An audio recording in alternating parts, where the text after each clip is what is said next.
Il est midi, c'est l'heure. Mesdames et messieurs, bonjour. Merci de rester sur leur thème et bienvenue dans Actu Hebdo, notre rendez-vous de la mi-journée tous les dimanches. Aujourd'hui, nous avons comme invité dimanche 2 juillet 2022 les invités. Monsieur Sidi Boiré, il est le directeur général de la compagnie d'assurance Takaful Mali. Assurance islamique, c'est très important, assurance islamique, et vous allez donner les détails, vous avez fait le lancement des activités cette semaine ici. Tout à fait. On parlera également de la 42e session du conseil d'administration du bureau malien du droit d'auteur. Elle est sur ce plateau pour en parler, une habituée du plateau de Actu Hebdo. Il s'agit donc de Diallo Aïda Kone, directrice du bureau malien des droits d'auteur. Bonjour madame. Bonjour, Et monsieur. bienvenue. Merci. Question d'actualité, on est à quelques encablures, hein, dernier virage avant la Tabaski, la fin du mouton, comme on le dit. Alors, c'est déjà disponible, c'est bon? C'est acquis là, hein? Oui, C'était pas trop cher. pas trop cher. C'est D'accord. raisonnable. Ok, avant l'heure, nous vous adressons les meilleurs voeux de Ok. l'ORTM dans son ensemble et l'équipe de Actu Hebdo. Bienvenue. Excellent, merci. Et on va directement avec le premier sujet. Donc, il s'agit de lancement officiel des activités de la compagnie d'assurance Takaful Mali Assurance Islamique, une compagnie donc islamique et qui est une première dans notre pays.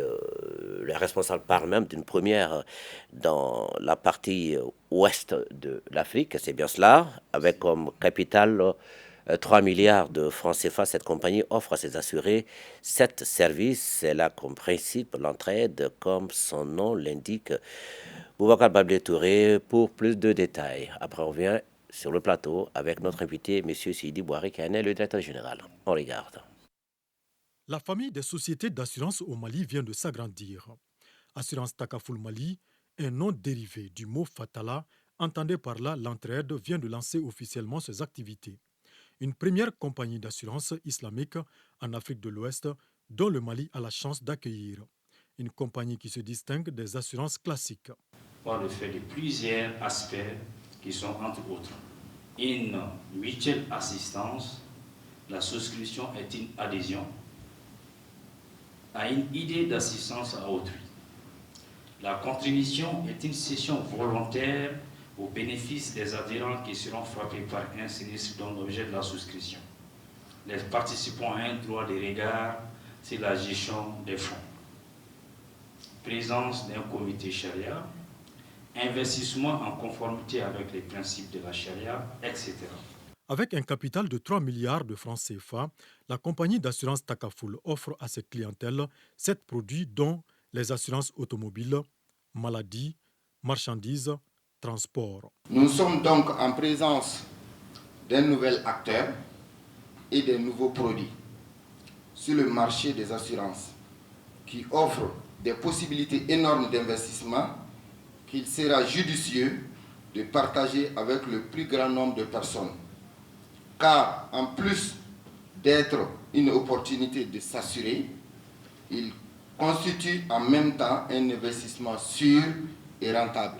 En plus de ces produits, l'assurance Takaful donne également l'occasion à ses assurés de faire des épargnes pouvant faire d'eux des associés de la société. Alors, madame, vous avez compris quelque chose là-dedans? Vous allez Oui, vous assurer là ou pas, c'est une bonne initiative. oui, mais je pense qu'il doit d'abord nous expliquer ce que c'est que cette assurance charia, surtout quand on parle de la loi islamique. Islamique. Voilà, il est quand même bien séant qu'on sache de quoi il s'agit afin de pouvoir adhérer à cette assurance. Ok, monsieur le directeur, monsieur Boiré, c'est la première question vient donc de madame. On vous Ok. écoute. Alors, Takaful, c'est une compagnie d'assurance qui a eu son agrément le 20 décembre 2021 sous le numéro 5342. Alors, Takaful, c'est Takaful, alors c'est un mot arabe. mot arabe. Quand on dit Takaful, c'est un mot arabe. C'est dérivé de kafala. Kafala qui signifie s'entraider, à s'assurer mutuellement. Ok. Voilà, donc c'est ça Takaful. Alors, c'est pour exercer l'activité du Takaful général, conformément à l'article 913 du Code civil. qui prévoit l'exercice de l'activité d'assurance islamique dans la zone ciment. La zone ciment, c'est 14 pays, c'est la conférence interafricaine du marché des assurances. Donc, c'est à partir de 2019 qu'il y a eu le règlement 003 qui autorise alors les compagnies qui veulent faire des branches islamiques ou bien des investisseurs potentiels qui veulent vraiment Takaful full islamique. Alors, l'accord ciment définit Takaful comme un régime contractuel dans lequel un groupe de participants, un groupe de personnes, ce qu'on appelle adhérents, s'engage à s'entraider en cas de réalisation du risque ou à terme fixé. Et c'est à travers le paiement d'une somme qu'on appelle la donation. Donc ça, c'est la définition et selon le code ciment. Donc, Takaful, en général, elle est vraiment, c'est une nouvelle compagnie, elle est très nouvelle dans la zone ciment. C'est toute une première. Le Mali a eu cette chance d'avoir cette compagnie, elle est la première au niveau des 14 pays. Donc, elle est très méconnue et il faut vraiment des séries d'explications pour que les gens comprennent de quoi il s'agit. D'accord. Voilà. Alors, c'est une opération commerciale, on peut attribuer ce mot? Alors, non, le mot commercial n'est pas utilisable dans le contexte Takaful. D'accord. Alors, parce que c'est un élément différent entre assurance classique et Takaful. D'accord. Alors, assurance, ça veut dire prendre en charge des dommages. Alors, assurance, d'abord, il y a en fait... Quels sont vos produits? Alors, avant cela, assurance, c'est en fait une relation entre un assuré et un assureur. Voilà. Un assuré et un assuré. D'accord. Alors, la relation établie entre ces deux, dans le contexte assurance classique, c'est une relation commerciale. Très bien. Alors, l'assureur s'engage en contrepartie d'une prime payée par l'assuré en cas de réalisation des risques, de venir au secours, d'indemniser alors l'assuré. Donc c'est ça là, en fait, l'assurance classique. Et la relation établie entre les deux, c'est une relation commerciale. Alors vous êtes dans ce lot avec votre spécificité. Alors, nous ne sommes pas dans ces lots. Ah, vous n'êtes pas dans ces lots. Nous sommes dans ces lots de façon générale, le métier assurance, mais la façon dont j'ai défini l'assurance, suivant alors en fait, les systèmes classiques, n'est pas égal à ce que nous attendons comme assurance. Ok, vous êtes une maison de bienfaisance? Non, nous ne sommes pas une maison de bienfaisance. Alors, nous sommes une maison d'entraide, une maison où les intervenants contribuent eux-mêmes. D'accord. Ouais. Alors, pour comprendre la différence entre l'assurance classique et l'assurance islamique, alors découle d'un principe d'entraide et d'assistance mutuelle. Dans l'assurance classique, la relation établie, comme je disais tout à l'heure, c'est une relation commerciale. L'assuré paye la prime. Et en cas s'il y a un événement, donc l'assureur vient au secours. C'est le principe de base, c'est ce qu'on appelle les jeux à somme nulle. Vous voyez? D'accord. Alors, donc vous êtes comme ce qu'on appelle une tontine? Alors, non, une tontine. Alors là, cela m'amène à expliquer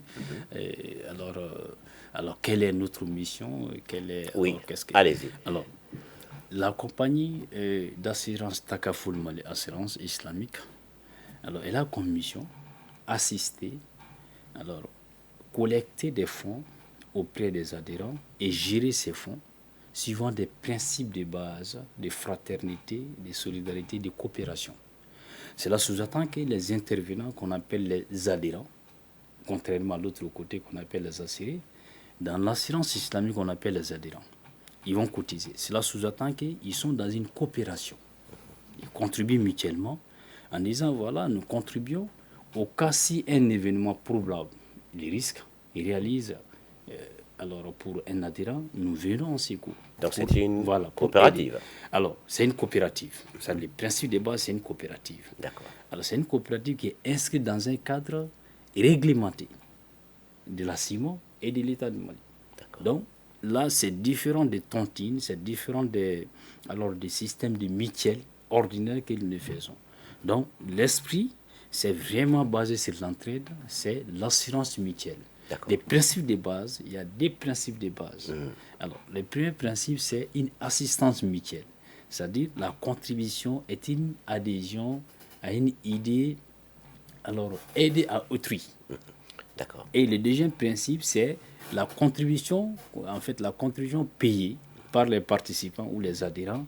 Alors, c'est une session volontaire, alors au bénéfice des adhérents ayant frappé par un sinistre. D'accord. Alors, ça veut dire que, d'abord, l'adhésion, c'est volontaire même chez les assurances classiques, mais c'est quelque part obligatoire. On te demande d'assurer ta voiture. Qu'est-ce que vous assurez à ce niveau-là? Alors, quels sont vos produits? Alors, les produits, il y a l'assurance obligatoire, où il s'agit là de l'assurance auto, généralement, et l'assurance en cas de voyage, pour les visas. Donc, au niveau de l'assurance auto, l'adhésion est volontaire. Mais du mois où vous avez un engin qui roule, c'est obligatoire de prendre l'assurance. Donc, venir chez nous, c'est volontaire. C'est volontaire. Donc, il y a l'assurance auto, il y a l'assurance maladie, il y a l'assurance marchandise, il y a l'assurance responsabilité civile, il y a l'assurance voyage. Vous couvrez presque l'ensemble des sinistres. Voilà, l'ensemble des sinistres. Donc, nous sommes dans la branche Takaful générale. D'accord. Nous ne sommes pas dans la branche Takaful famille, qui est égale à l'assurance vie. Okay. Vous êtes une compagnie d'assurance. Vous faites partie vous respectez le code CIMA. Et vous êtes dans d'autres organisations? Alors oui, nous sommes parce que déjà quand vous êtes dans la CIMA c'est 14 pays. Donc quand vous êtes dans la CIMA, avec l'agrément qui vous autorise à exercer l'activité de l'assurance Takaful, donc vous êtes au niveau des instances d'assurance. Pour être membre de la CIMA, il y a des conditions à remplir. Oui, bien sûr, bien sûr. Oui. Par exemple? Alors, il faut forcément fournir des éléments probants pour avoir un agrément. D'accord. Parce que les conditions pour être membre, pour adhérer, il faut avoir un agrément. D'accord. Qui vous autorise bien sûr, à exercer. Alors, vous avez dit que vous n'étiez pas une compagnie d'assurance à but lucratif. C'est bien cela. Vous avez dit que vous ne faites pas du commerce. Alors, c'est bien cela. Là, je précise. Ah bon, d'accord. Vous avez un capital de 3 milliards. Oui. Et dans quel contexte parle-t-on de capital, si c'est pas des opérations commerciales pour générer des bénéfices? Non, ça génère des bénéfices. Alors, voilà. Comment peut-on bénéficier des bénéfices si on ne respecte pas les règles du commerce d'une façon, je le dis comme ça. Je comprends. Faire le commerce, c'est générer des bénéfices. Maintenant, que faites-vous des bénéfices engrangés? Cela dépend de votre philosophie. Mais quand même, vous respectez les bases du commerce. C'est ça. OK. Alors, il y a les bénéfices. Parce que... et comment vous les engrangez dans l'activité Takaful, il y a ce qu'on appelle, il y a des acteurs, des parties prenantes. La première partie prenante, c'est en fait l'entreprise Takaful, qui est constituée bien sûr par des actionnaires. Alors les investisseurs, ils apportent le capital social, qui est à 3 milliards. Okay. Donc ça, c'est la première partie. La première partie prenante. La deuxième partie prenante, c'est les adhérents qui vont cotiser, il y aura un fonds. Donc ce fonds est géré par l'entreprise Takaful. Ouais. Donc le fait que l'entreprise Takaful gère ces fonds, bien sûr, il va engager, c'est une prestation, donc il vend ses services. Donc en contrepartie de ça, les adhérents, les participants payent 35% du fonds à l'entreprise. Donc, l'entreprise a 35% du fonds. Alors, les 35% du fonds, c'est pour les charges éventuelles. Et en contrepartie, les fonds restants, qui sont 65%, les 30% est constitué pour des réserves en cas de sinistre. Okay. Et les restes est là pour investir dans des activités rentables. Donc, les revenus sur l'investissement revient d'une part aux adhérents et d'autre part à l'entreprise Takaful. Donc, l'entreprise Takaful génère bien sûr du résultat. D'accord. Et quelles sont les conditions d'adhésion pour être actionnaire, par exemple, de Takaful? Madame veut maintenant devenir actionnaire. Qu'est-ce qu'elle doit faire? Alors, en fait... La mise, c'est combien? Nous ne sommes plus à ce niveau. Parce que pour avoir l'agrément, il faut d'abord créer la société, constituer le capital social. Alors, c'est des éléments pour avoir l'agrément. Alors, c'est les éléments pour avoir l'agrément. Donc, la société, elle est déjà créée, le capital est déjà mobilisé. Donc, aujourd'hui, à ce jour, le capital la souscription au capital social n'est plus d'actualité. Sauf si, dans les jours à venir, il y a l'augmentation du capital. Mais ce qu'il faut comprendre, les adhérents, les participants, comme son nom l'indique, ils font partie de la société. Ils sont une partie prenante de la société. Cela sous-entend que c'est des actionnaires secondaires. D'accord. Donc, ceux-ci, ils apportent leurs fonds. Non seulement à la fois ils sont assurés, mais c'est des investisseurs. D'accord. Oui. Alors, moi, j'avoue que je ne vois toujours pas la différence fondamentale. Ouais. Et vous avez dit que vous n'êtes pas une association caritative, vous n'êtes pas non plus une tontine, vous n'êtes pas une coopérative en tant que telle, vous n'êtes pas non plus une entreprise commerciale, mais vous avez un capital, vous avez des adhérents, vous avez des actionnaires, et vous parlez d'entraide. Est-ce que la même chose ne s'applique pas dans les assurances classiques? C'est comme de l'entraide aussi. Chacun vient souscrire à un montant bien précis pour prévoir un sinistre bien déterminé, à un niveau bien évalué. Et c'est la même chose, non? C'est comme si on prend... Quelle est la différence, par exemple, entre vous et une initiative qui a donné naissance, par exemple, à l'AMO? Alors, l'AMO, c'est une autre branche. Je vais d'abord vous dire un peu, pour que vous voyez un peu la différence. Juste un exemple. Si vous souscrivez à assurer votre véhicule pour le 1er janvier au 31 décembre. 31 décembre. Oui, d'accord. 12 mois. 12 mois. Un an. Juste un exemple. Alors, la relation établie entre vous et l'assurance, c'est une relation commerciale. Vous avez payé une prime et pour 12 mois. Oui. Au-delà des 12 mois, vous n'êtes plus chez elle. Vous n'avez rien chez elle. Chez l'entreprise, chez la compagnie d'assurance. Vous n'avez rien chez elle. C'est fini. C'est fini. C'est ça qu'on appelle les principes des jeux à somme nulle.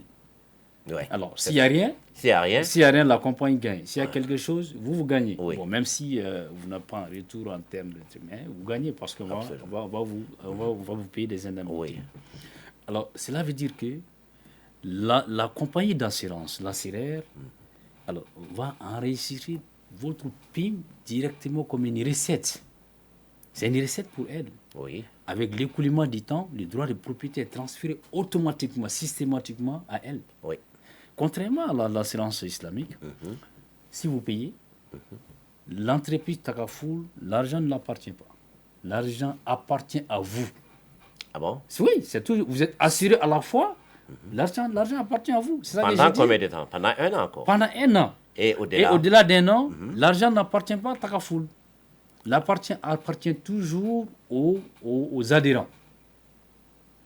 Aux adhérents, si vous renouvelez, vous êtes toujours adhérent. Si vous ne renouvelez pas, alors votre argent est destiné à des œuvres caritatives. Au cas même si la compagnie elle est fermée, l'argent des participants n'appartient pas à la société, à l'opérateur Takafoul. Ça n'appartient pas non plus aux sociétaires. Alors, les adhérents, ça les appartient, c'est à eux de définir alors, la destination du fonds. S'il veut, il peut avoir une redistribution. Vous voulez poser une question? Oui, il peut avoir une redistribution. Voilà, on peut faire une redistribution. Par exemple, les fonds restants, à la fin de l'année, s'il y a moins de sinistres et que les fonds investis, les retours sur l'investissement important, alors on peut faire une redistribution entre les assurés ou les participants. Et vous avez un organe de gestion qui décide de tout cela? Oui, c'est la société, c'est Takafoul Mali Assurance Islamique qui est en charge de gérer ces fonds au nom des adhérents. C'est ce que j'ai dit. En fait, il y a deux parties prenantes. La première partie prenante, c'est Takafoul Mali Assurance Islamique. La deuxième partie prenante, c'est les adhérents, autrement dit les assurés. Ils confient leurs fonds à Takafoul Mali Assurance Islamique qui gère leurs problèmes. En cas de sinistre, en cas d'accident. Alors, en contrepartie, on paie 35% à Takafoul Mali Assurance Islamique. Il reste combien? Il reste 65%. Ces 65%, il reste, c'est pour vous. C'est pour vous, les assurés. Et dans ces 35%, on met 30% à côté en cas de sinistre. Et les 35%, on va investir. On va vous financer, on va financer son industrie, on va financer l'État, ainsi de suite. On va faire des placements. Les revenus générés de ces placements reviennent encore à vous. Vous faites des placements auprès de qui? Alors, bien sûr, des secteurs illicites, suivant conformément à l'éthique islamique. Illicite. Disons les secteurs licites. Licite. Autant pour moi, je Ah, pense que les ok. secteurs licites. C'est quoi ce secteur licite? Alors, le secteur licite, tout ce qui va, tout ce qui ne va pas. Vous pouvez faire des placements auprès des banques Alors, les ou banques auprès islamiques. d'autres Les assureurs? banques islamiques. Ah, exclusivement. Exclusivement des banques islamiques. D'accord. Oui. Pas des compagnies d'assurance classiques, pas des banques. Mais on peut faire auprès de l'État. On peut financer l'État à travers les obligations soukouk. Ça aussi, c'est un instrument islamique. D'accord. On peut faire des placements auprès de l'État, on peut faire des placements auprès des particuliers, auprès des entreprises. Ok. Mais pas des activités, par exemple, comme là, le financement d'une brasserie qui va produire l'alcool ou bien une industrie qui va produire. Dans ce cas, quelle est la banque qui est votre partenaire ici? Alors, pour le moment, on peut dire à ce jour, il y a une branche islamique. Coris Bank. Voilà, donc nous travaillons avec Coris. Ok. Mais Coris Bank ne fait pas que. Non, Coris, la branche islamique. Ah. La branche islamique. Voilà, nous travaillons avec la branche islamique. Parce que Coris Bank, comme vous l'avez dit, c'est un ensemble banque comme toutes les classique. banques. Hein, Mais il y a une fenêtre. Voilà, c'est avec la fenêtre que nous travaillons pour le moment. Voilà. Heureusement, on a cette solution. À défaut, alors, il y a une dérogation pour nécessité de travailler avec les banques classiques. Parce que la banque islamique aussi, on ouvre une petite fenêtre et ne gère pas toutes les activités aussi. C'est sélectionné. Oui, bien sûr, la banque. C'est vrai que c'est tout, que ce soit la banque islamique, que ce soit l'assurance, que ce soit la microfinance, ils fonctionnent suivant les principes, suivant la valeur de la finance islamique et les principes de la finance islamique. La valeur, c'est la responsabilité sociale dans toutes les finances. On vous connaît aussi également dans le lancement de la banque islamique au Mali. Vous êtes l'un des pionniers. En tout cas, ceux qui l'ont monté ici, on est au courant. Oui. On s'est rencontrés plusieurs fois lors des séminaires, Oui. des rencontres d'information et Tout à autres. fait, oui. Et il y a de cela 3 ou 4 ans maintenant. C'est ça, oui. Est-ce que ça fonctionne bien? Oui, ça fonctionne bien. Aujourd'hui, nous arrivons à satisfaire la demande des agents économiques qui veulent vraiment se financer auprès, alors bien sûr, des systèmes conformes à leur foi. Alors, Voilà. d'une façon générale, dans le monde, comment se porte la banque islamique? Alors, dans le monde aujourd'hui, vous savez, la finance islamique, elle se porte très bien. Donc, la finance islamique n'est pas égale uniquement aux banques. Aux banques, oui. Voilà, la finance islamique, c'est un ensemble. Les banques sont des éléments. Des éléments de la finance composantes. islamique. Voilà, il y a les banques, il y a l'assurance, il y a une microfinance. Donc, de façon générale, elle marche bien. Ce qu'il faut que les gens comprennent, aujourd'hui, c'est une solution financière qui n'est pas destinée uniquement aux musulmans. Tout le monde prenne part dans la finance islamique. Aujourd'hui, c'est surprenant d'attendre que la finance islamique est plutôt développée dans des pays, entre guillemets, non islamiques, que dans certains pays islamiques. Par exemple, en Grande-Bretagne, aujourd'hui, il y a plus de 4 banques islamiques. En Angleterre, aujourd'hui, la place, aujourd'hui en Allemagne, la banque islamique. Vous avez dit à l'époque que l'avenir du monde financier quand même appartenait aux finances islamiques. Oui, parce que c'est un système en soi résilient qui peut faire face aux événements, aux aléas. Par exemple, les crises. Les crises financières qui a secoué, qui a bousculé alors la finance classique. La finance islamique est restée résiliente face à ces crises. Donc ça, c'est dû à son organisation. Ça, c'est dû à son système. Alors pourquoi elle ne connaît pas un tel essor au Mali, par exemple la finance islamique Non, aujourd'hui, la finance islamique, si vous me permettez, je dirais dans 8 mois, si on ne sont pas primés, on est primé ex aequo. Parce que, imaginez-vous, il y a presque toutes les composantes aujourd'hui au Mali. Alors, il y a des microfinances, il y a des branches islamiques au niveau des microfinances. Il y a aujourd'hui une branche islamique au niveau d'une banque. Il y a une assurance islamique Takaful qui, pas seulement dans 8 mois, mais dans les 14 pays, elle est la première compagnie. Et aujourd'hui, il y a à peu près 3 universités qui enseignent la finance islamique. Et aussi, au niveau de la réglementation, aujourd'hui, il y a vraiment l'environnement juridique est presque sain. Vraiment, on peut faire aujourd'hui, on peut entreprendre tout ce qu'on veut dans la composante finance islamique. Et il y a la loi, il y a toute une juridiction qui autorise. D'accord. Alors, dans un monde qu'on dit globalisé, où tout est fusionné,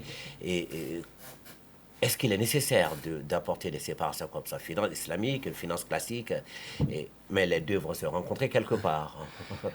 Il faut attendre qu'il y ait finance catholique. Il faut attendre qu'il y ait finance catholique, ça veut dire finance suivant les principes et les juridictions catholiques. Donc, finance avec les qualificatifs islamiques, alors ne veut pas dire que ça va exclure d'autres personnes. C'est de faire finance suivant des principes. Et en regardant ces principes, on rendra compte que c'est des principes qui contribuent réellement au développement économique et social. Ok. Donc c'est pourquoi... Vous l'avez constaté? Bien sûr. Je vous parle seulement le financement par si Takaful, s'il y a des fonds importants au niveau de Takaful peut faire des financements auprès de l'État, peut financer l'État à travers les soukouk. Les soukouk, c'est les obligations, les bons de trésor, il peut financer tout ça.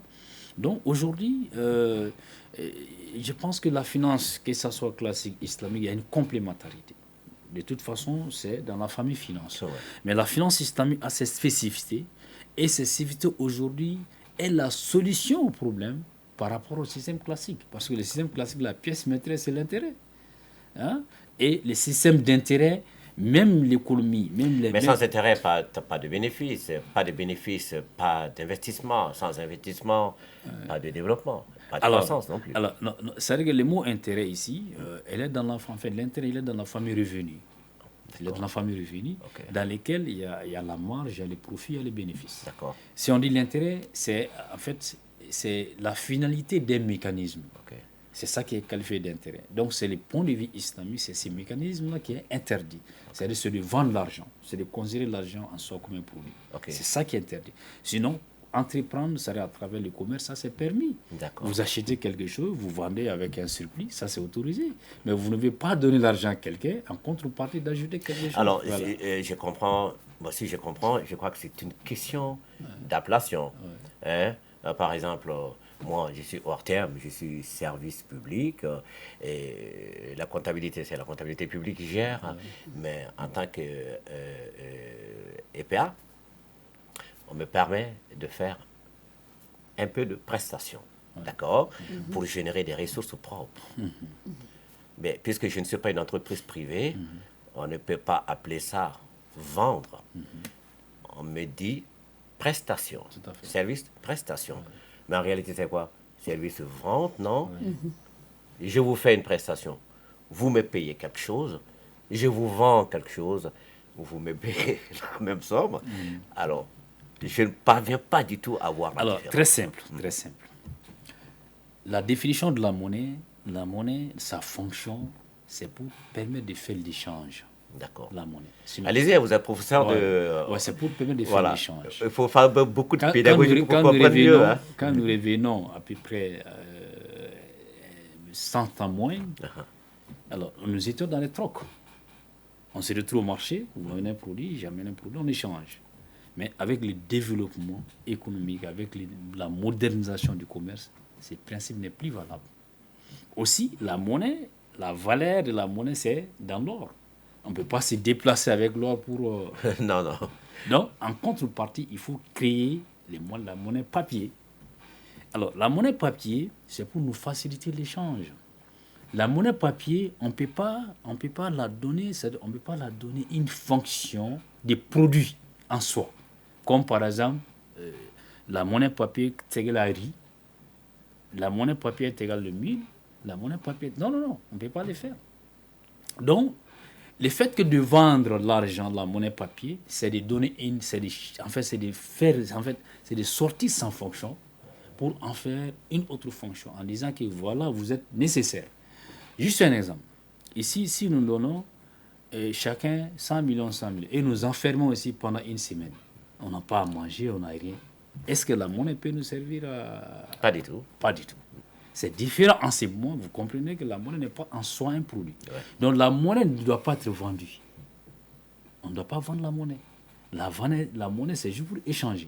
Donc dans les systèmes d'intérêt, l'argent est vendu. Je vous vends 100 000 francs, vous me payez avec 10 000 francs, 110 000. Donc, soit d'où je gagne 10 000 francs. Seulement en faisant la vente de 100 000 francs. C'est ça qui n'est pas permis. Même dans l'économie classique. L'alternative à ça, au niveau de la finance islamique, au lieu de vendre l'argent, on vend un bien. Donc, si je comprends, la finance islamique, les banques et autres, ne sont pas dans le système suite? Non. Non, non, bien sûr, ils sont dans ça. Le système suisse, c'est pour bien faciliter l'échange, l'achat. Non, non, ils sont dans ça, il n'y a pas de problème. Et dans la banque classique, il y a des parties halal, hein, il y a des commissions halal. Par exemple, les frais de tenue sur les comptes, ça c'est permis. C'est en contrepartie des services rendus, il n'y a pas de problème à ce niveau. Mais le fait qu'on vend l'argent, contre l'argent, c'est ce principe qui n'est pas permis. D'accord. Bon, on n'aura pas beaucoup de temps de tout. On a compris l'essentiel quand même. Alors, vous avez... qui m'interrompt. Allez-y. Parce que quand vous avez parlé des placements, les placements, l'objectif c'est de pouvoir générer quelque chose. Non? Alors, c'est de l'argent qu'on va placer. Et l'intérêt qui génère cet argent-là, est-ce que c'est permis dans la loi islamique? Alors, quand on place, on est associé au risque avec la société. L'élément risque est extrêmement important. En finance, et selon le point de vue islamique, il n'y a pas d'argent licite lorsque le risque est égal à 0 ou inférieur à 0. Donc, le fait, si nous plaçons, nous sommes associés au risque. On peut gagner comme on peut perdre. Mais contrairement, dans le système DAT classique, si vous placez, alors on vous dit au terme, vous êtes payé à tant %. C'est ça qui n'est pas permis. Quels qu'en soient les risques, quel qu'en soit l'essor de votre investissement avec la banque, il va vous payer ces taux. C'est ça qui n'est pas permis. Mais dans les placements, selon le point de vue islamique, on est associé au risque avec vous. Juste un exemple. Vous êtes commerçant, j'ai l'argent. Votre entreprise, je place auprès de vous une somme d'argent en disant, voilà, faisons ensemble du commerce. Si ça marche, ça marche ensemble.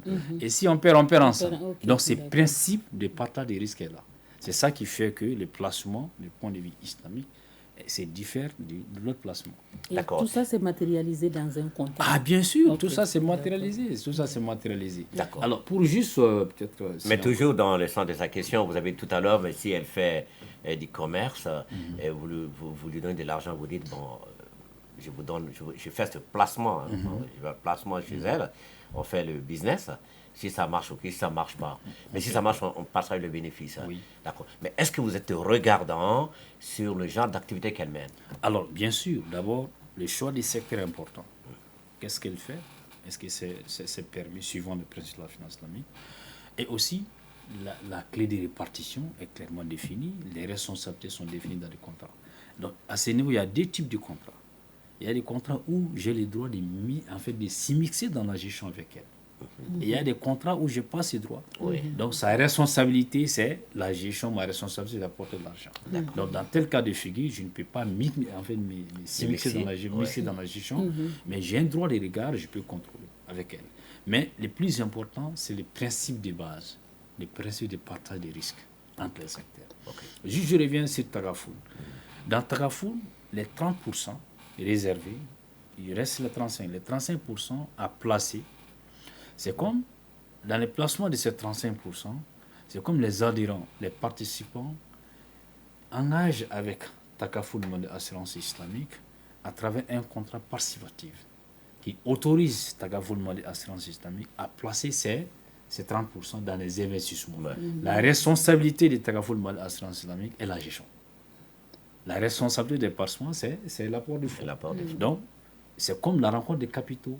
Les capitaux humains, les capitaux financiers. Donc, le résultat est réparti entre les D'accord. On va passer à notre deuxième sujet. Mais dites-nous déjà, c'est opérationnel? Oui, non, on est opérationnel depuis le 1er janvier. Depuis le 1er janvier. Le 1er janvier. Vous avez fait maintenant le lancement, c'était le 25 juin. Et l'adresse géographique, vous êtes où? Alors, nous sommes à côté, à 200 mètres de Boujiba. Ah, un peu face à Kamagaz. Voilà, là, c'est Amdalaï. Ah oui, d'accord. Voilà, l'ex-bâtiment de la pêche. Ah oui, d'accord. Voilà, ok. Vous avez délogé la pêche, quoi. Non. La pêche, d'ailleurs, c'est TNT qui était là. Après, nous, on est venu après TNT. D'accord. Alors, et si on veut ouvrir un compte là-bas, c'est combien? Non, c'est très compliqué. Non, c'est pas compliqué. Et qu'est-ce qu'il faut? Vous aussi, vous voulez vous souscrire. Alors, ça dépend des types, des risques que vous voulez vous faire face. Si vous avez un véhicule, alors ça dépend du type. Si c'est 8 chevaux, 9 chevaux, 12 chevaux. Donc, en fonction de ça, la cotation elle est faite. Donc c'est très facile. Et si vous voulez, vous nous appelez, vous nous envoyez la carte grise, on envoie des experts qui constatent tout. Et puis tout de suite, alors vous êtes produit et puis l'attestation est là. Ok. Ben, merci quand même pour ces détails. De toute façon, vous allez revenir sur d'autres plateaux, expliquer tout cela en Bamana et même en Dogon aussi, c'est important. Alors, on va passer à notre deuxième sujet. La 42e session du conseil d'administration du Bureau malien du droit d'auteur, c'était le mardi dernier. Il s'agissait au cours de cette rencontre, ce conseil à mi-parcours. Ça portait sur des réalisations, quoi, et sur le parcours à mi-chemin. On a parlé de redevances payées par les opérateurs de téléphonie mobile, mais également des radiodiffusions et télévisions. Je crois bien que tout le monde est à jour. Si ce n'est pas le cas, Malon nous le dira tout à l'heure. En attendant, on va regarder le reportage de Alpha Maïga. Autour de cette table, les administrateurs du Bureau malien du droit d'auteur. Ils sont ainsi réunis en conseil d'administration. Pour la tenue de la 43e session ordinaire du conseil d'administration du Bureau malien du droit d'auteur. Cette session est une session à mi-parcours et il sera question d'examiner et d'adopter les comptes rendus ici de la 42e session ordinaire du Bureau malien. Ensuite, il sera question d'examiner et adopter les budgets à mi-parcours. Le montant de la réalisation s'élève aujourd'hui à 510 millions contre une prévision de 575 796 710 francs CFA. Ce qui a été réalisé du recouvrement des arriérés des redevances de droits d'auteur auprès des téléphonies, des sociétés de téléphonie et surtout auprès des organismes de radiodiffusion. Occasion pour le ministre en charge du domaine de féliciter les administrateurs pour les quelques résultats obtenus. Aussi, opportunité pour le ministre d'exhorter les administrateurs à relever les défis. Toutefois, les défis restent énormes et nous exhortons le Bureau malien de droit d'auteur à redoubler d'efforts afin d'améliorer les performances de recouvrement des arriérés surtout et de diversifier les ressources. Les actions menées sont évidemment en faveur des auteurs qui ne demandent qu'à vivre dignement du fruit de leur création. Et d'ici là, les regards sont tournés sur les recommandations issues de la session. Recommandations qui serviront de boussole pour le bien-être des artistes. Voilà, Madame Diallo, Aïda Koné, directrice du Bureau malien des droits d'auteur. Droit d'auteur, vous revenez dessus encore. C'est quoi un droit d'auteur? Alors, un droit d'auteur, bonjour d'abord et permettez-moi de vous remercier pour l'invitation. Un droit d'auteur, c'est un ensemble de prérogatives que l'État accorde à un auteur sur ses œuvres. Lesquelles œuvres sont les fruits de sa créativité? D'accord. J'ai créé une musique.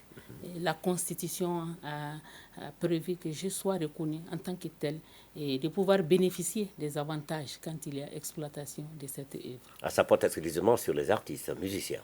Non, pas que la musique. Nous sommes une société pluridisciplinaire qui gère à la fois la musique, la danse, les théâtres, l'art dramatique, les cinémas, les œuvres audiovisuelles.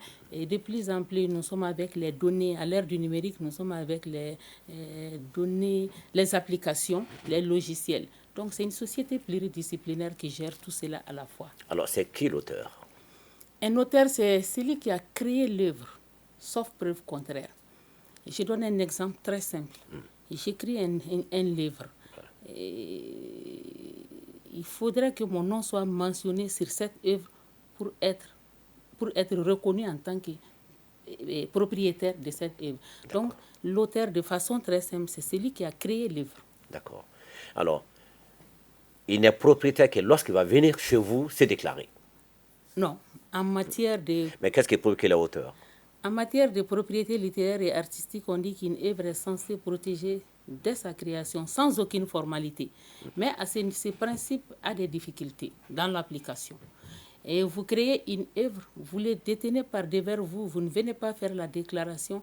En cas de plagiat ou bien en cas de contrefaçon, il est très difficile de vous reconnaître en tant que tel. Justement. Voilà. Alors, il faut venir au niveau du Bureau malien du droit d'auteur pour venir déclarer l'œuvre. D'accord. Déclarer l'œuvre a ses avantages. D'abord, vous serez reconnu en tant que propriétaire, en tant que l'auteur de cette œuvre.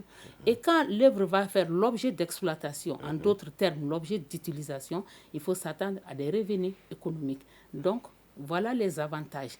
D'accord. Vous serez reconnu en tant qu'auteur et en même temps, s'il y a utilisation, et que celui qui a utilisé votre œuvre à payer ses redevances, ses droits d'utilisation, donc vous devez être payé en conséquence. Dédommagé. Et la déclaration a encore beaucoup plus d'avantages parce que vous pouvez ne pas être que le seul auteur d'une œuvre. Voilà. Donc quand vous venez déclarer l'œuvre, c'est tous les auteurs qui ont contribué à l'élaboration de cette œuvre et les ayants droit qui seront reconnus en tant que tels. D'accord. Et en temps normal, s'il y a répartition des œuvres, s'il y a répartition des droits d'auteur, c'est pour que chacun puisse avoir son dû.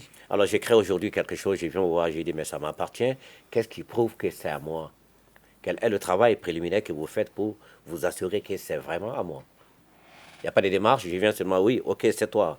Et si quelqu'un d'autre venait demain, quels sont les moyens dont vous disposez pour vérifier vraiment que telle œuvre appartient à telle personne? Aujourd'hui, quand vous passez devant le bureau malien du droit d'auteur pour déposer votre œuvre, il y a la déclaration sur l'honneur qu'on vous fait signer. Parce que vous allez déclarer que c'est vous le propriétaire de cette œuvre. Donc, nous, on vous fait signer cette déclaration sur l'honneur. C'est valable pour les marques, les slogans et autres? Non, ce n'est pas la même chose. Et ça, c'est de l'autre côté? C'est de l'autre côté, parce que ça, c'est la grande famille de la propriété intellectuelle qui se subdivise en deux branches. Et là, nous sommes dans le cadre de la propriété littéraire et artistique, ou encore appelé droit d'auteur et droit voisin.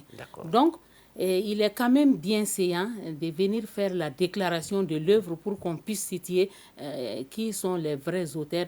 Et vous allez faire la déclaration sur l'honneur. Donc, à partir de cette déclaration sur l'honneur, nous, on suppose que l'œuvre vous appartient. En plus de cela, nous sommes en train d'aller à la création d'une commission d'identification des œuvres. Cette commission sera là pour dire à qui appartiennent les œuvres en réalité. Parce que nous avons des experts dans le domaine, que ce soit dans le domaine de la musique, que ce soit dans le domaine du cinéma. Ce sont des experts avérés, des techniciens qui sont là, qui savent qui sont les vrais propriétaires des œuvres. Souvent, on peut parler de terroir. Oui, le terroir, c'est dans le domaine public, encore que ce domaine public est géré par le Bureau malien du droit d'auteur. Mais ces experts vont nous accompagner pour dire que cette œuvre émane du territoire, du terroir. Et si ça émane du territoire, tout le monde peut puiser dans le territoire, mais à condition d'avoir une autorisation écrite du Bureau malien du droit d'auteur. D'accord. Donc, même si c'est des chansons populaires, il faut passer d'abord au Bureau malien du droit d'auteur pour qu'on t'autorise à le moderniser, à le chanter sous une autre forme, à se l'approprier en y mettant sa personnalité. C'est bien cela? C'est bien ça. On tend vers cela? Tout à fait. D'accord. C'est quoi le droit? On ne tend pas vers ça. Vous avez dit que les experts sont en train de travailler à cela? Oui, les experts sont en train de travailler à cela, mais ce que vous devez retenir, c'est que le terroir est dans le domaine public. Parce qu'une œuvre de droit d'auteur dure toute la vie de l'auteur. Et 70 ans post-mortem. 70 ans après sa mort, l'œuvre est protégée. Et c'est au-delà des 70 ans que l'œuvre tombe dans le domaine public. Et quand l'œuvre tombe dans le domaine public maintenant est géré, parce que c'est les textes qui l'ont prévu ainsi, le domaine public est géré par le Bureau malien du droit d'auteur. Vous voulez utiliser cette œuvre, vous prenez contact, vous prenez attache avec l'organisme de gestion collective qui est le Bureau malien du droit d'auteur, qui va vous autoriser à utiliser, comme vous l'avez si bien dit, en mettant votre empreinte, votre personnalité. Et du coup, ça devient une œuvre de création.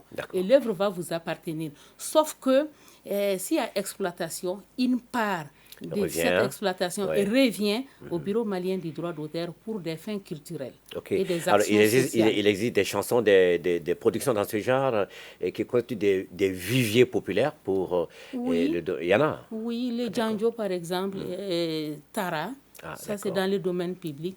Tout le monde peut chanter Tara, mais à condition que vous ayez une autorisation. On a très peu de temps, mais on va quand même essayer Alors, je ne serais pas d'accord, parce que ce serait de façon non, mais c'est pas fini. C'est vous qui avez posé beaucoup de questions. Mais parce qu'il fallait que je comprenne, parce que c'est une première. Oui. Donc, il fallait que je comprenne. Et puis, c'est l'argent. Mais de là où on parle argent, c'est important. D'accord. Alors, le droit voisin. Oui.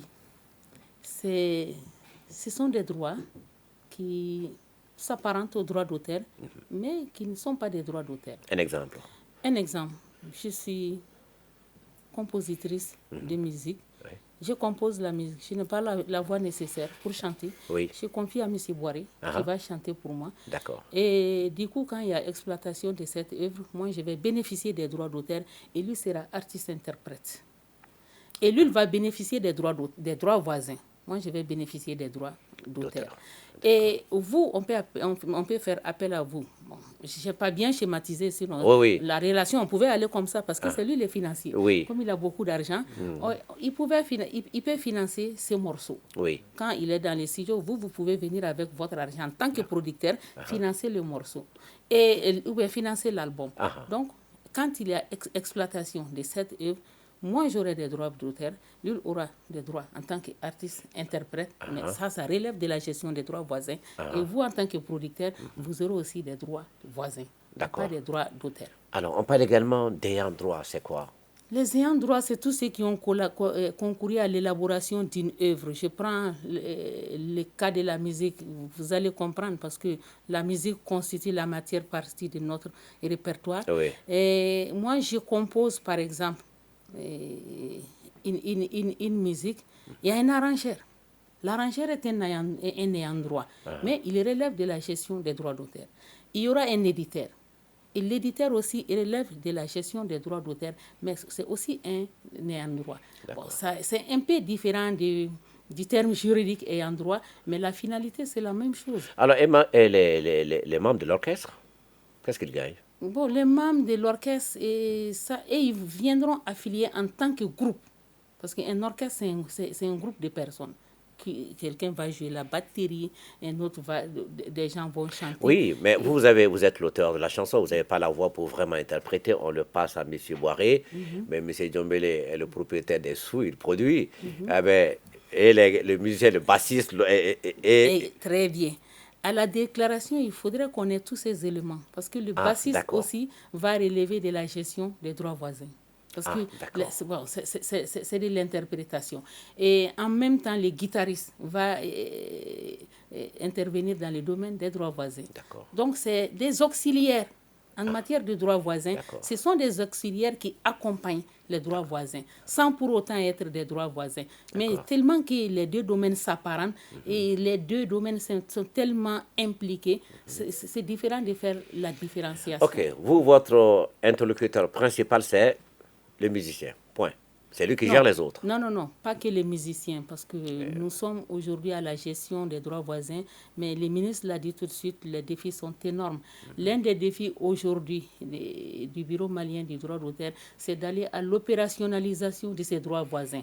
Parce que la loi de 2017, la loi 27012, du 1er juin 2017, fixant un régime de la propriété littéraire et artistique, a prévu les droits voisins. Ok, donc on les mettra tous dedans, les choristes, les danseuses, les danseurs. Oui, parce que c'est les acteurs. En fait, les acteurs, que ce soit dans le domaine du cinéma, tous les comédiens que vous voyez dans le domaine du cinéma, ils relèvent de la gestion des droits voisins.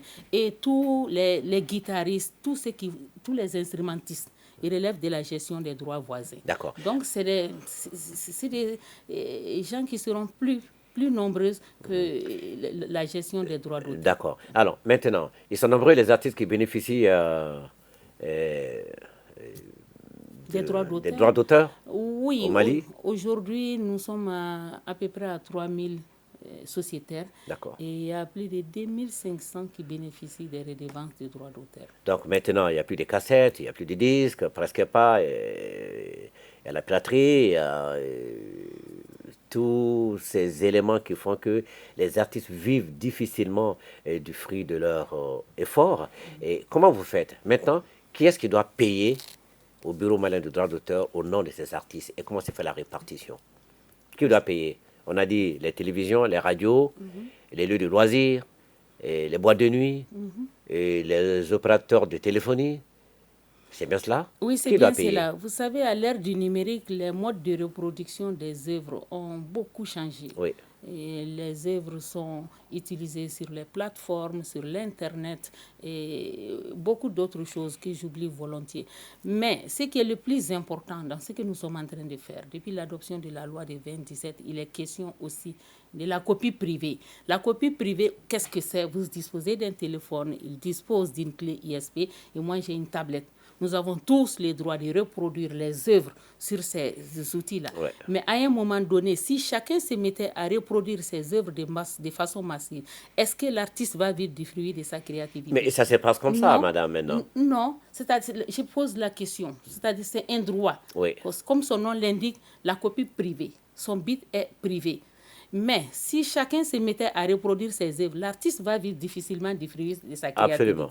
Alors, le législateur a institué une rémunération dite pour copie privée. C'est-à-dire les outils qui servent à reproduire ces œuvres seront quelque part soumis au paiement de la redevance de droits d'auteur. Okay. Et nous sommes en train aussi d'atteler pour pouvoir faire... Mais est-ce que Cécile paye? Non, pour le moment, c'est un travail préliminaire qui doit se faire parce que nous devons aller à Est-ce que les télévisions paient? Est-ce que les radios paient? Est-ce que les boîtes de nuit paient? Les télévisions ne payent pas aujourd'hui, raison pour laquelle le 16 juin, nous avons tenu une conférence de presse pour pouvoir informer les utilisateurs qui sont en retard de paiement et ceux qui n'ont pas commencé à payer parce que la loi date de 2017 et c'était un signal fort pour dire à ces utilisateurs de venir payer les redevances des droits d'auteur. Passé un certain délai, nous allons transmettre le dossier à notre avocat. Est-ce que vous avez fait une évaluation de tous ces utilisateurs-là? Oui, ils sont nombreux. Ils sont très nombreux. Ils sont très nombreux à ne pas s'acquitter aujourd'hui de la redevance. En plus des radios et télévisions, il y a aussi des magasins qui utilisent les œuvres sans pour autant payer la contrepartie financière. Okay. Donc, c'est le lieu pour nous encore de dire à ces utilisateurs qu'on ne peut pas utiliser les œuvres sans la contrepartie financière. Et la contrepartie financière, c'est les redevances des droits d'auteur. Idem pour les organisateurs des spectacles aussi, les concerts et tout le reste. Oui. Ils doivent venir payer chez vous quelque chose. Ils doivent venir payer et s'ils ne payent pas, on peut aller vers les tribunaux pour avoir une décision de justice et empêcher le spectacle. Et c'est ce que nous avons fait lors d'un concert passé récemment. Et l'organisateur n'était pas en règle vis-à-vis des droits d'auteur. Et nous avons obtenu une décision qui a ordonné comment je vais appeler ça, l'organisateur des spectacles de ne pas faire son spectacle tant qu'il ne sera pas en règle vis-à-vis du droit. Très bien. Voilà. OK. Mais c'est pas très compliqué de mettre fin à ces choses-là. Hein? Parce que si vous êtes, par exemple, en relation avec le palais de la culture, il vous donne la quittance de paiement. Si vous ne n'amenez pas, il n'y a pas de spectacle. Surtout que de plus en plus, parce qu'il faut que les artistes là vivent de leur créativité. Il le Absolument. Ils n'ont que ça. Il le faut. Ils n'ont que ça. Et imaginez aujourd'hui, malgré l'embargo qui pèse sur nous, les fonctionnaires sont payés. Mais les artistes, si on ne paye pas leurs redevances, comment est-ce qu'ils vont vivre? Et puis vous imaginez un peu un monde sans musique? Un monde sans cinéma. Sans cinéma, sans art. Ce serait amorphe. Alors, qu'en est-il par exemple d'une structure comme Takaful Mali Assurance Islamique, qui, pour mettre par exemple les clients à l'aise, met un peu la musique en sourdine dans la salle d'attente. Ils doivent payer, non? Ils le font là. Ils vont payer parce que cette musique est destinée pour leurs clients. C'est pour bercer les clients en attendant il faut qu'ils le sachent. Hein? Oui, ils vont le savoir parce que l'occasion a été donnée au directeur général de discuter avec moi et nous allons fortifier cette relation pour voir ensemble ce que nous pouvons faire parce qu'ils doivent comprendre que nos artistes souffrent et que nos artistes ont aussi besoin de cette entraide dont vous faites cas. D'accord. Leur temps paye, non? Nous, on est bons payeurs. Bon, vous pouvez exhiber le récit de paiement. Leur temps peut exhiber le récit de paiement. D'accord. On va se mettre en règle. OK. Et Monsieur Boiré. En tout cas, pour le bonheur des artistes, il faut que les uns et les autres se mettent en règle. Mais continuons ensemble la sensibilisation. Oui. Voilà. Tout à fait. Et pour avoir sa nourriture quotidienne de musique, de bonheur d'une façon générale. Tout à fait. Mais il faut penser à ces artistes quand même qui sont là. Qui font la fierté du Mali et qui sont... Les vrais ambassadeurs. Vraiment, c'est les vrais ambassadeurs. Absolument. Merci à vous. Merci. Et vous voulez dire quelque chose, non? Oui, elle a pris tout le reste. Elle a pris tout le reste, mais c'était... Voilà. Merci quand même. Merci. Et le plateau de leur thème reste à votre disposition pour éclairer la lanterne des uns et des autres. Merci à vous. Et M. Sidi Boiré, je rappelle, directeur général de Takaful Mali Assurance islamique, c'est important. Et merci à vous, Diallo Aïda Kone, directrice du bureau malien de droit d'auteur. Merci à vous également, mesdames et messieurs, de nous avoir suivis. Le prochain rendez-vous avec Acteur, c'est le dimanche prochain. Mais c'est pas la fête, le dimanche prochain. C'est le samedi. C'est le samedi. Oui, c'est le samedi. Alors, je crois qu'on pourra venir manger, Inch'Allah, ici le reste de la viande. Bonne fête à vous et très bonne semaine. Merci à vous aussi. Et tout à l'heure, le journal de 13h à suivre sur notre chaîne. Le journal présenté par Abdoulaye Sako. Excellent après-midi dominical sur l'ORTM.